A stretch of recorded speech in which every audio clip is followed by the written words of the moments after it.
UAPA unlawful activities prevention act. आज discuss करेंगे क्यों इस एक्ट के मिसयूज को लेके इतने एलिगेशन है, और उसके साथ ये भी देखेंगे कि रिसेंटली जेसूट फादर स्टैन सामी का जो डेथ हुआ था कस्टडी के अंदर, क्या उसमें किसी हद तक इस एक्ट का मिसयूज रिस्पॉन्सिबल था।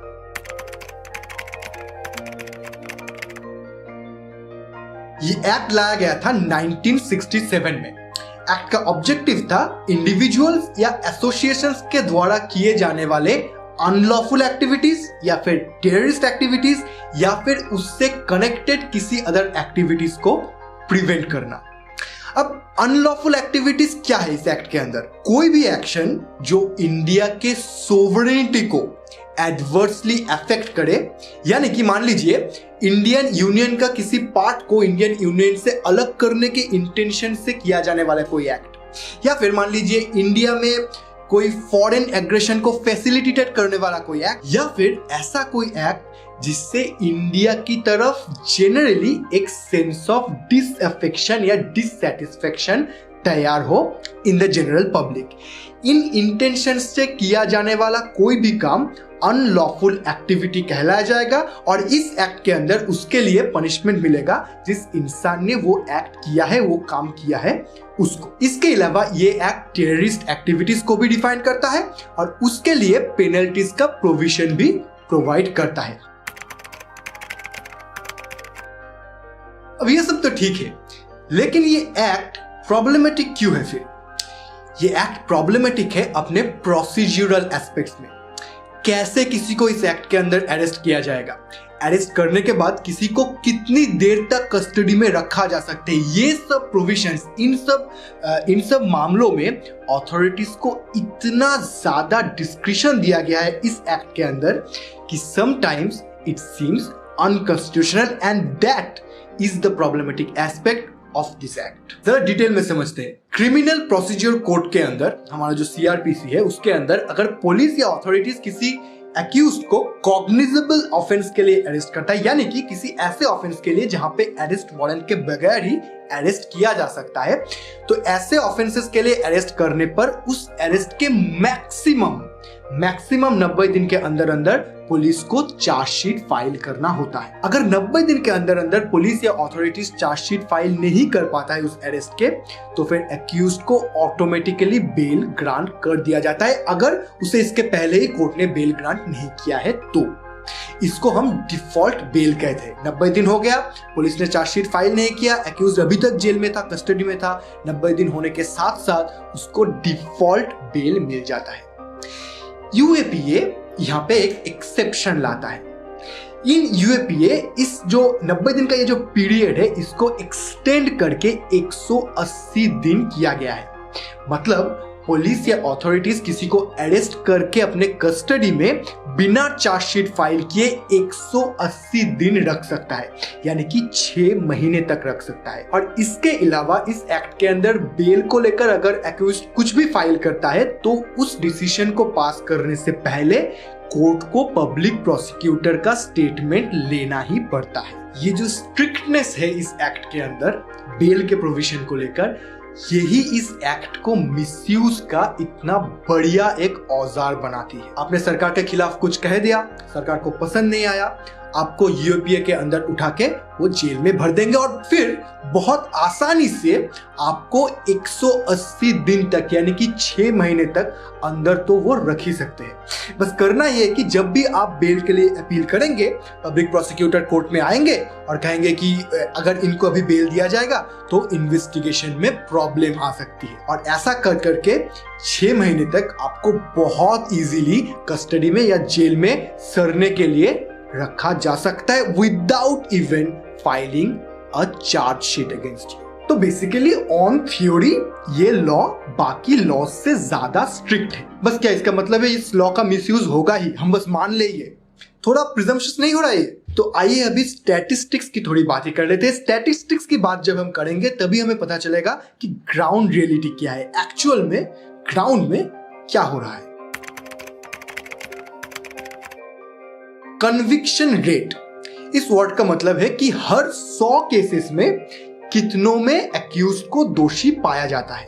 ठीक है। तो 2020 में इंडिया में average conviction rate for all IPC crimes, मतलब आईपीसी में जितने क्राइम्स मेंशन किया गया है उन सबको मिला के कन्विक्शन रेट है 50.4%, यानी कि हर 100 एक्यूज में 50.4 लोगों को दोषी पाया जाता है after full judicial process, which is a very good rate. अब अगर हम इंडिविजुअली कुछ क्राइम्स की बात कर ले तो 2020 उसी स्टैटिस्टिक्स में मर्डर का कन्विक्शन रेट था 41.9%, रेप उसका कन्विक्शन रेट था 28%, which is low but still acceptable। Section 498A domestic violence का सेक्शन, जो एक और सेक्शन है जिसका मिसयूज का बहुत सारे एलिगेशन सामने आता है, उसका कन्विक्शन रेट था 13%। आपको पता है यूएपीए के अंदर कन्विक्शन रेट क्या है? रिसेंटली 2016 से 2019 तक का data national crime records bureau ने रिलीज किया था। इस पीरियड में 5,922 लोगों को अरेस्ट किया गया था यूएपीए के अंदर, उनमें से सिर्फ 132 लोगों को कन्विक्ट कर पाया है कोर्ट। Conviction rate 2.2%। अगर एक स्पेसिफिक लॉ के अंदर हर 100 एक्यूज में हर 100 लोगों को जब अरेस्ट किया जाता है उसमें से सिर्फ 2.2 लोगों को सजा हो पाता है आफ्टर फुल जुडिशियल प्रोसेस, तो कहीं ना कहीं उस लॉ का गलत इस्तेमाल तो हो रहा है। प्रॉब्लम यह है दोस्तों कि यूएपीए के अंदर अगर कन्विक्शन ना भी हो फिर भी किसी इंसान को उठा के 6 महीने के लिए, एटलीस्ट 6 महीने के लिए जेल के अंदर कर देना बहुत आसान है। एटलीस्ट 6 महीने के लिए वो इंसान अब पब्लिक डोमेन से आउट ऑफ साइट हो गया और शायद आउट ऑफ माइंड भी, और आपके खिलाफ आवाज उठाने के लिए आपने उसे सजा भी दे दी, नॉट बाय कन्विक्शन। वो तो बाद में देखा जाएगा कि कन्विक्ट होगा या फिर शायद नहीं होगा, लेकिन आपने एटलीस्ट 6 महीने के लिए चार्जशीट फाइल किए बिना ही आपने उसे जेल में सड़ने के लिए छोड़ दिया। और क्या चाहिए? अब आइए फादर स्टैन स्वामी के केस में इस लॉ का कैसे मिसयूज हुआ या फिर मिसयूज हुआ या नहीं, ये जरा हम देख लेते हैं। तो पहली बात, कौन थे जेसुइट फादर स्टैन स्वामी? वो एक रोमन कैथोलिक प्रीस्ट थे और एक ट्राइबल राइट एक्टिविस्ट भी, and he had questions for the government of India. Government of India के काम पे कई बार सवाल उठा चुके थे वो, और 8 अक्टूबर 2020 को उनके रांची के घर से नेशनल इन्वेस्टिगेशन एजेंसी या फिर एनआईए ने उन्हीं को उठा लिया। He was arrested under the UAPA और उनको रांची से महाराष्ट्र के तलोजा सेंट्रल जेल में लाया गया। उनके खिलाफ एलिगेशन ये था कि वो माओइस्ट ऑर्गेनाइजेशन के साथ इन्वॉल्व थे, और परसिक्यूटेड प्रिजनर्स सॉलिडरिटी कमिटी, एक ऑर्गेनाइजेशन, एक एनजीओ जिनका को कन्वेनर थे फादर स्टैन स्वामी, वो माओइस्ट ऑर्गेनाइजेशन का एक फ्रंट है, और इस ऑर्गेनाइजेशन के थ्रू फादर स्टैन स्वामी माओइस्ट के लिए फंड रेज करते हैं। और इसके साथ भीमा कोरेगांव वायलेंस केस में भी उनका इंस्टिगेशन है, लिंक है, ऐसा दावा एनआईए के द्वारा किया गया। अरेस्ट होने के बाद एनआईए स्पेशल कोर्ट में स्टैन स्वामी ने 23 अक्टूबर को मेडिकल ग्राउंड्स पे इंटरिम बेल का और 23 फरवरी 2021 को मेडिकल ग्राउंड में ऑर्डिनरी बेल का अपील किया, जिनको दोनों बारी कोर्ट ने ठुकरा दिया। अब यहाँ पे एक चीज आपको समझना जरूरी है, वो ये है कि बेलेबल ऑफेंसेस में, जो ऑफेंसेस बेलेबल होते हैं वहां पे बेल मिलना एक्यूज्ड का राइट होता है, वहां पे कोर्ट भी वहां पे कोई इंटरफेयर नहीं कर सकता बेल देने में। पर जो नॉन बेलेबल ऑफेंस होते हैं वहां पे ऐसा नहीं है कि बेल नहीं मिल सकता।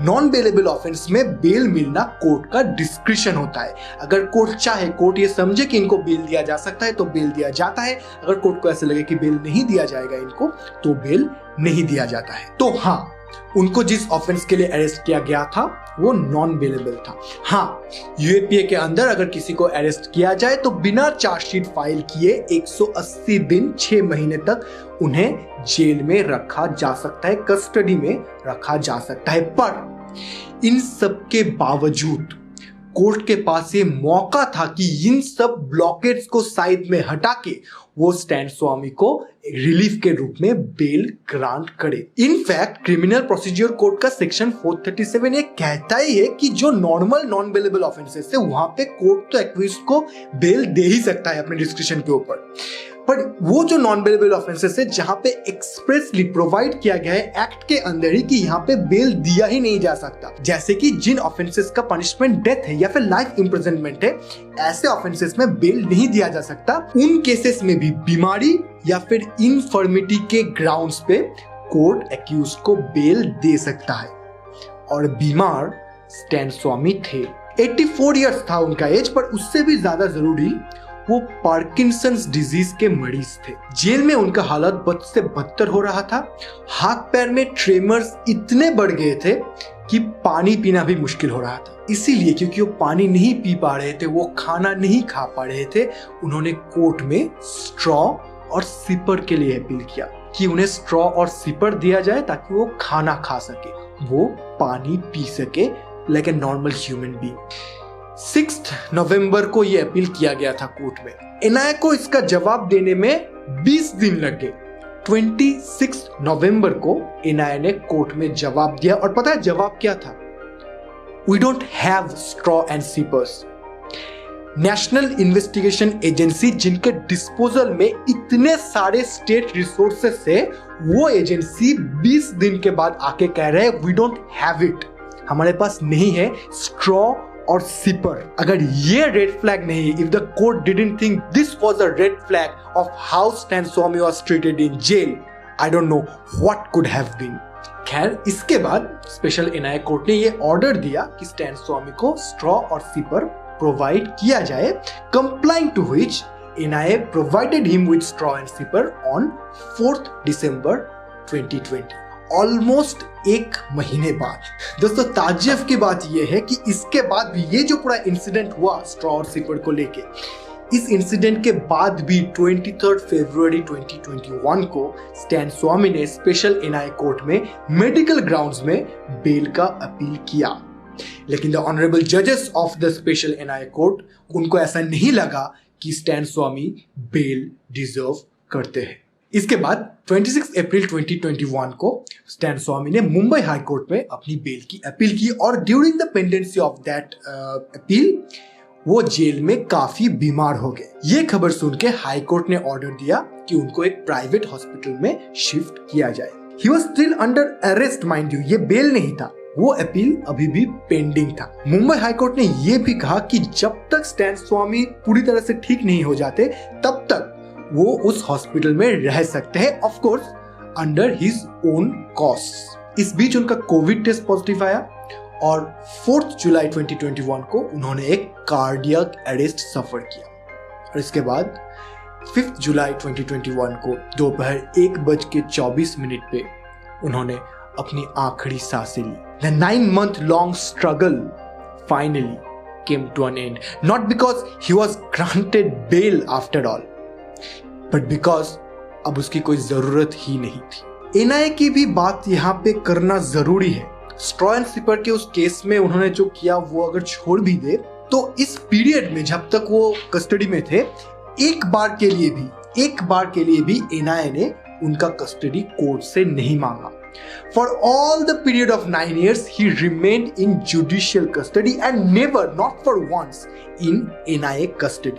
लेकिन जब भी उन्होंने बेल के लिए अपील किया, तब एनआईए ने आके कहा कि इनको बेल नहीं दिया जा सकता, क्योंकि अगर इनको बेल दिया जाएगा तो इन्वेस्टिगेशन में हैम्पर हो सकता है। अगर आपको लगता है कि उनके पास क्रेडिबल इंफॉर्मेशन है, तो why not at least once take him into custody and ask him those questions and gather those informations. Why not at least once? तो क्या सिर्फ कस्टडी में उनको होल्ड करके, उनका इंडिपेंडेंस छीन के, उनको सफर करवाना ही आपका गोल था? बेल, इसका प्रोविजन क्यों होता है? क्योंकि इस देश का कानून इनोसेंट अंटिल प्रूवन गिल्टी इस प्रिंसिपल में बिलीव करता है। जब तक आपके खिलाफ on the basis of evidence कोई जुर्म साबित नहीं हो जाता, तब तक आप इनोसेंट हैं, और इसीलिए कानून में बेल का प्रोविजन है। क्योंकि मान लीजिए जब एक्यूज के खिलाफ चार्जशीट बनाया जा रहा है, जब वो केस, उस एक्यूज का केस कोर्ट में पेंडिंग है, कोर्ट में वो केस लड़ा जा रहा है, तब भी कानून के आंखों में वो एक इनोसेंट इंसान है। और तब तक वो इनोसेंट है जब तक कि कोई court on the basis of evidence उनको कन्विक्ट डिक्लेयर नहीं कर देता। और एक इनोसेंट इंसान को जेल में सड़ना नहीं चाहिए और इसीलिए बेल का प्रोविजन है। बेलेबल ऑफेंस में तो ये राइट ही है एक्यूज का, और नॉन बेलेबल ऑफेंस में भी इसी वजह से कोर्ट्स जनरली एक्यूज को बेल दे देता है if he is not a threat, not a risk to the society, to the witnesses and to the evidences of that particular case। अगर ऐसा नहीं है तो उसको उस accused को बेल दे दिया जाता है because as I said an innocent person should not suffer in jail। 84 साल का पार्किंसंस डिजीज के मरीज जेसुट फादर स्टैन स्वामी सोसाइटी के लिए खतरा कैसे थे और वो इन्वेस्टिगेशन को कैसे हैम्पर कर पाते, ये समझना थोड़ा मुश्किल है। And this case will remain as one of the leading cases of the state using UAPA, or rather misusing UAPA for its own abominable purposes।